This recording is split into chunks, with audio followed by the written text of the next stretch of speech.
ان کا سوال یہ ہے کہ آج کی آیتوں میں درمیانی نماز کا ذکر آیا ہے، وہ کون سی نماز ہے؟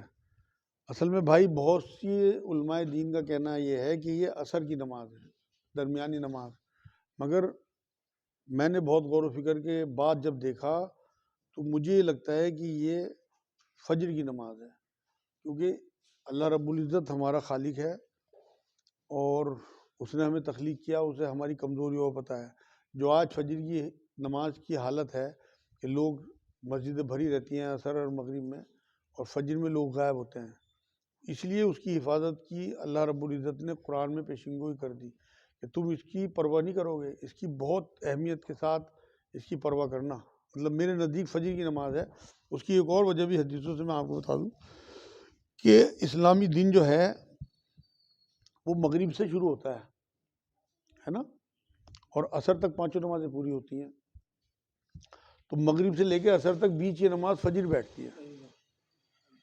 تو اگر دن کی شروعات آپ مغرب سے کرتے ہیں تو اس کے بعد عشاء، اس کے بعد فجر، تو درمیانی نماز جو ہے پانچوں نمازوں میں فجر بیٹھتی ہے۔ تو زیادہ امکان مجھے یہی ہے کہ اسی کی پرواہ کے لیے اللہ رب العزت نے قرآن میں مینشن کیا ہوگا اور لوگوں کو ترغیب دلائی ہوگی کہ اس کی بہت پرواہ کرنا، اس کی طرف سے تم نیند کی وجہ سے لاپرواہ ہو جاؤ گے۔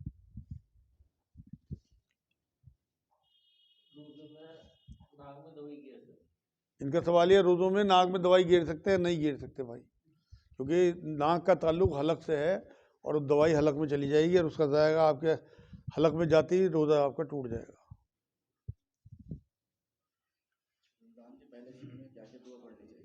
ان کا سوال یہ رمضان کے پہلے عشرے میں کیا کیا دعا پڑھنی چاہیے؟ کوئی دعا نبی اکرم صلی اللہ علیہ وسلم سے منقول نہیں ہے، نبی نے کوئی دعا نہیں بتائی، بزرگوں نے دعائیں بتائیں، وہ جو رحمت کی دعائیں ہیں آپ نے بہت سنی ہوں گی، یار الراحمین انت خیر الراحمین، کچھ اس طرح کی دعا میں سنتا ہوں کہ بہت زیادہ پڑھتے ہیں لوگ، مگر کیونکہ نبی سے ثابت نہیں ہے، سنت نہیں ہے، تو ویسے آپ پڑھو، کوئی حرج نہیں ہے۔ میں بتاؤں اصل میں جو عشرے رسول اللہ نے بتائے نا، رحمت کا عشرہ، مغفرت کا عشرہ، آگ سے نجات کا عشرہ، جو پہلا رحمت کا عشرہ ہے نا، وہ ہمیں اس لیے دیا گیا کہ ہمیں رحمت بننا ہے لوگوں کے لیے، کسی کا بوجھ ہلکا کر دیا، کسی کا قرض اتروا دیا، کسی کے گھر اناج پہنچا دیا، کوئی روزے نہیں رکھ پا رہا اپنی مزدوری کی وجہ سے، اس کے گھر میں راشن بھروا دیا، رحمت بننا لوگوں کے لیے، رحمت کے عشرے کا یہ حق ادا ہوگا۔ اپنے جو پچھلے چھوٹے ہوئے رشتہ دار ہیں ان کے گھر جا کے معافی مانگنا، چاہے ساری غلطی ان کی ہو، اپنے رشتے بحال کرنا اور لوگوں کے لیے رحمت بن جانا، غصے کی توبہ کر لینا، آگے کے لیے اپنی عورتوں پہ ہاتھ اٹھانے کا، گالی دینے کا، نہ کرنے کا، ان کاموں کو عزم کرنا، اپنے پڑوسیوں کے ساتھ اگر آپ نے زیادتی کی ہوئی ہے اس کی توبہ کرنا، ان سے معافی مانگنا، ان کی چیز اگر آپ نے کوئی دیوار دبائی ہوئی ہے، کوئی نالی بند کی ہوئی ہے، اسے کھول دینا، یہ رحمت ہے۔ یہ تھوڑی کہ آپ بیٹھے پڑے جاؤ یا رحمان یا رحمان یا رحیم یا رحیم، کچھ نہیں ہونے والا، آپ یقین کرو۔ اگر آپ نے رحمت کے عشرے میں اپنے اندر رحمت نہیں اتاری، کہ ایک بوڑھا رکشہ والا چاہے وہ ہندو ہو یا مسلمان ہو، آپ دیکھ رہے ہیں کہ وہ بوری لادے ہوئے کھینچ رہا، چڑھائی ہے، اور اگر آپ کا دل نہیں پسیجا اور آپ نے پیچھے سے اس کی رکشہ میں ہاتھ نہیں لگایا، کوئی رحمت کا عشرہ آپ کے لیے نہیں آیا۔ رکھے جاؤ آپ روزے، جب تک آپ کا دل نہ پسیجے کہ اس ٹھیلے پہ میں ہاتھ لگا دوں، کس طرح اس کے لیے آسانی پیدا کر دوں۔ اگر آپ نے اپنے گھر کام کرنے والی کو یہ نہ کہا کہ آج تو پوچھا مت لگا میری بہن، کل لگا دیے پوچھا، تیرا بھی روزہ ہے۔ اپنی بیوی کو اگر یہ نہ کہا آپ نے کہ آج ایک ہی سالن بنانے نا، سحری اور اس میں ایک ہی ہو جائے گا، تیرا بھی روزہ ہے، تو کوئی رحمت نہیں ہے۔ آپ پڑھو جاؤ تسبیح، کیا ہوتا ہے؟ اصل رحمت یہ ہے اس پورے عشرے میں آپ نے لوگوں کے لیے رحمت بننا ہے، اور اس رحمت کو لے کے، اس معافی کو لے کے اگلے عشرے میں داخل ہونا ہے، جس سے آپ کی اللہ مغفرت کر دے۔ نبی نے یہی تو فرمایا جب جبرائیل علیہ السلام نے بد دعا دی کہ کوئی رمضان کو پائے اور اتنی عبادت نہ کرے، ایسا نہ بنے کہ اس پہ اللہ جنت واجب کر دے، تو ایسے آدمی کی ہلاکت ہو۔ تو مغفرت کب ہوگی آپ کی؟ جب آپ رحمت لے کے اگلے عشرے میں داخل ہوں گے، اور پھر ان دونوں، پہلے عشرے کی رحمت اور دوسرے عشرے کی مغفرت لے کے جب تیسرے عشرے میں جب آپ داخل ہوں گے تو انشاءاللہ آگ سے نجات آپ کو مل چکی ہوگی، اور جن جن کے لیے آپ رحمت بنے ہوں گے ان کی بھی آگ سے نجات کا انتظام آپ نے کر دیا۔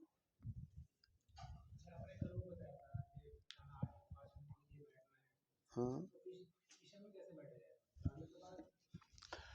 یار، عشاء میں ابھی آپ یہاں بیٹھے نا، تو یہاں سے جانے کے بعد اگر کسی مسجد میں ہے تو اس طرح بیٹھ سکتے ہیں سب لوگ جانے کے بعد، نہیں تو آپ گھر میں بیٹھ جاؤ۔ مقصد یہ نہیں ہے کہ مسجد میں ہی بیٹھیں، آپ ہر نماز کے بعد 5 منٹ اللہ کو دے دو.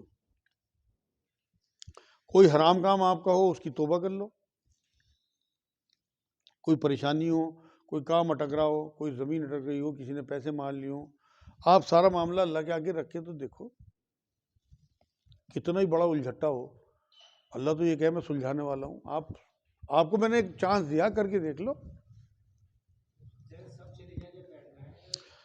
زیادہ تو تنہائی میں ہی، لیکن اگر سب لوگ بیٹھے بھی ہیں اور آپ کا تو توجہ ہی نہیں ہوگی، پھر گارنٹی ہے 5-7 دن کے بعد آپ کو ایسی عادت ہو جائے گی کہ آپ ہوں گے اور آپ کا دل ہوگا اور اللہ ہوگا. آپ کو پتہ ہی نہیں ہوگا کوئی تلاوت کر رہا، کوئی نماز پڑھ رہا، آنکھیں آپ کی بند ہیں، توجہ آپ کی یہاں ہے اور ذہن آپ کا اوپر ہے اور وہ آپ کے یہاں بیٹھا. کیونکہ جب نبی سے پوچھا گیا کہ اللہ کہیں سماتا ہے، حضور نے نہ کہیں نہیں سماتا. حضور کہیں تو سماتا ہوگا؟ نہ کہیں بھی نہیں سماتا. حضور کہیں تو سماتا ہوگا کہ ہاں سماتا ہے دل مومن میں. تو آپ اپنے دل کو مومن والا دل بنا لو، صفائی کر لو. بغض، جلن، حسد، کینہ، لوگوں کی برائی، ٹو میں رہنا، جھوٹ، دھوکہ، حب مال، حب دنیا، حرام تمام کام نکال دو دل سے، اللہ آ جائے گا.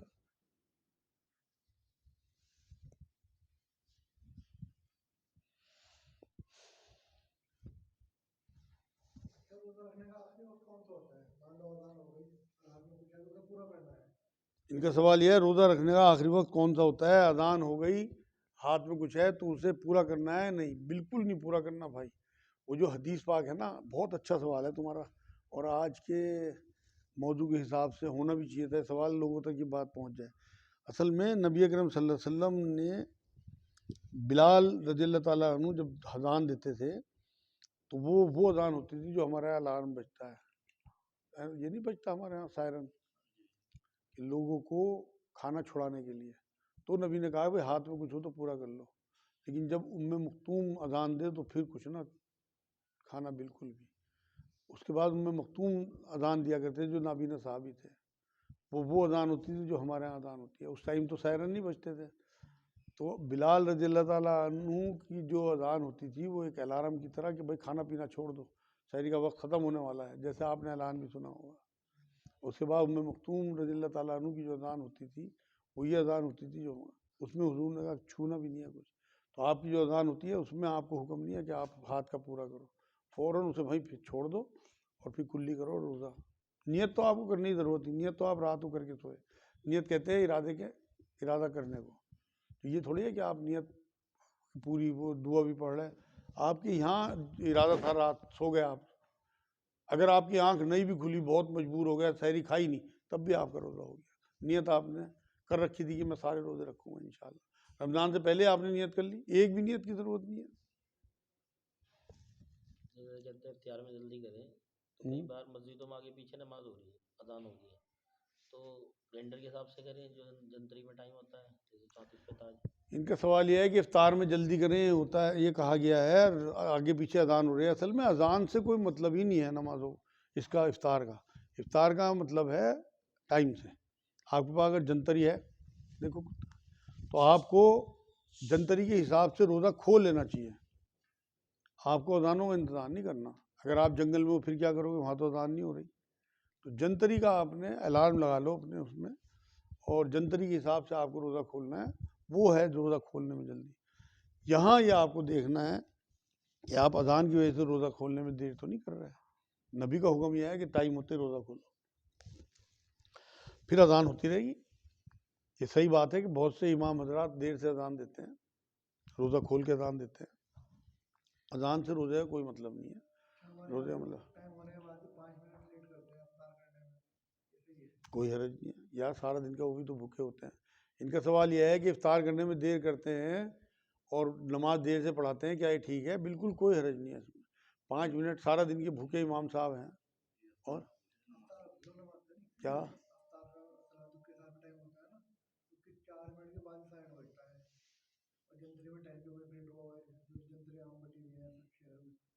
چار منٹ بعد؟ نہیں، افطار میں تو جلدی کرنی ہے آپ نے. نہ الارم سے کوئی مطلب ہے اس کا جو الارم بجتا ہے، اور نہ اذان سے کوئی مطلب ہے. ٹائم ہونے سے مطلب ہے. اگر آپ کے پاس جنتری ہے اور آپ کو اس پہ پوری یقین ہے کہ یہ صحیح جنتری ہے تو آپ کو اس کے حساب سے روزہ کھولنا ہے. میں یہی تو کہہ رہا ہوں کہ اذان سے نہیں یہ آپ پھر وہ مکلف ہیں اس بات کے، آپ نہیں ہو، آپ نے تو علماء دین کے حوالے کر دیا اپنا معاملہ. یہ تو آپ خود سیٹلائٹ سے دیکھو، چیک کرو، اور ناسا کی سیٹلائٹ پہ جاؤ، پھر تو آپ کے اوپر یہ بات ہے. ورنہ اب تو ذمہ دار یہ ہیں جن کے حوالے آپ نے سب کچھ کر رکھا اپنا معاملہ. اگر یہ کریں گے تو یہ گناہ گار ہوں گے. آپ کے پاس تو اصل میں اب آپ کے ہاتھ سے تو نکل چکی بات یہ ہے. جنتری جن لوگوں نے بنائی ہے، اگر آپ نے وہ اپنا معاملہ ان کے حوالے کرا، وہی تو میں کل کہہ رہا تھا کہ اب چاند کا معاملہ، کل چاند کے اوپر سوال آیا تھا، تو یہی تو میں نے بتایا تھا کہ بھائی چاند کا معاملہ ان کے اوپر ہے علماء دین کے. تو علماء دین نے جو سوچ سمجھ کے کرا آپ کے لیے بہتر ہوگا. اب وہ ذمہ دار ہیں، انشاءاللہ ان کی نیتوں کے حساب سے فیصلے ہوں گے اللہ کے یہاں. مغرب کے بعد جو سنت پڑھنے کا ہے معمول، جیسے عرب میں پڑھتے ہیں مغرب سے پہلے، ہاں صحیح، مغرب کی اذان اذان کے اور نماز کے بیچ میں. ہاں اذان کے بعد، تو یہ ہمیشہ کا معمول تھا صلی اللہ علیہ وسلم کا؟ ہمیشہ کا نہیں تھا، لیکن ہمیں تو 1 مہینے کا چانس مل رہا، کبھی پڑھی کبھی نہیں پڑھی. تو یہاں جو ہمارے حنفی حضرات ہیں یہ نہیں پڑھتے، لیکن جو امام حنبل کے ماننے والے ہیں وہ پڑھتے ہیں. تو ہمارے لیے تو چاروں امام محترم ہیں.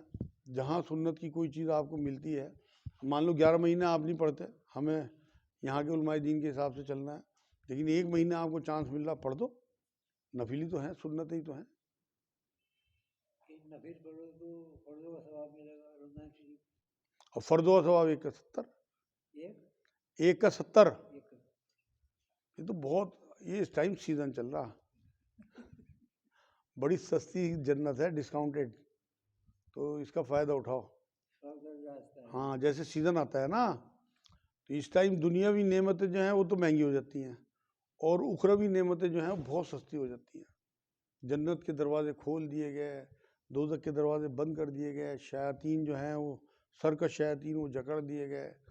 آپ کو 1 کا 70 مل رہا، نفل فرضوں کے برابر مل رہا ہے، اور کیا چاہیے یار، اس سے زیادہ کیا لوٹ.